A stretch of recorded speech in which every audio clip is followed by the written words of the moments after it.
गेल्या एका आठवड्यापासून सुरू असलेल्या मान्सूनपूर्व पावसामुळे उन्हाळी पिकांना मोठ्या प्रमाणात फटका बसलाय। अकोल्याच्या बार्शी टाकळी तालुक्यातील मांगुळ गावात एका अल्पभूधारक शेतकऱ्यानं 4 एकरात कांदा आणि हळद पिकाची लागवड केलेली होती।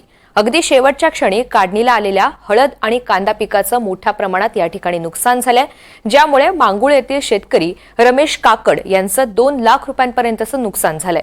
शेतकऱ्यांना तातडीने नुकसान भरपाई देण्यात यावी अशी मागणी आता शेतकरी करतायत।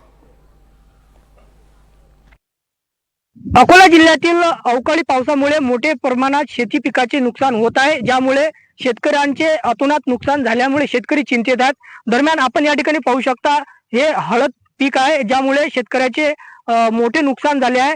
जवळपास 1.5 लाखापर्यंत या शेतकऱ्याचे नुकसान झाले आहे। यासोबतच या ठिकाणी कांदा सुद्धा आहे, त्या कांद्याचे सुद्धा या ठिकाणी नुकसान झालं आहे।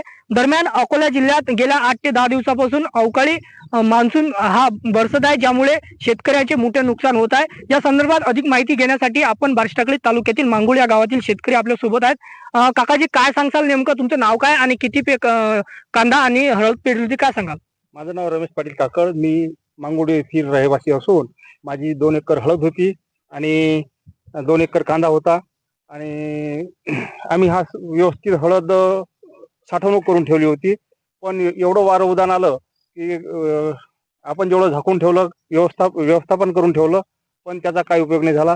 सर्व काय म्हणतात त्याला, हे झालं, नुकसान ओलं झालं। आणि त्याचबरोबर माझा 2 एकर कांदा होता, तो पण आम्ही भाव नसल्याच्यानं साठवणूक करून ठेवली होती आणि तो पण ओला झाला। जवळपास माझं 1 ते 1.5 लाख रुपयाचं नुकसान झालेलं आहे। कृषी विभाग असेल किंवा तलाठी डिपार्टमेंट असेल किंवा हे कोणी आलं होतं का पंचनामा करायला? कोणी आलेलं नाही। आता तुमची काय मागणी आहे? आमची मागणी हेच आहे की आमचं नुकसान भरपाई देण्यात यावी।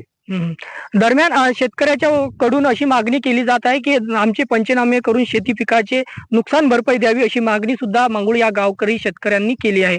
आता शेतकऱ्यांची केलेली मागणी शासन केव्हा पूर्ण करेल हे सुद्धा पाहणे महत्त्वाचे ठरणार आहे।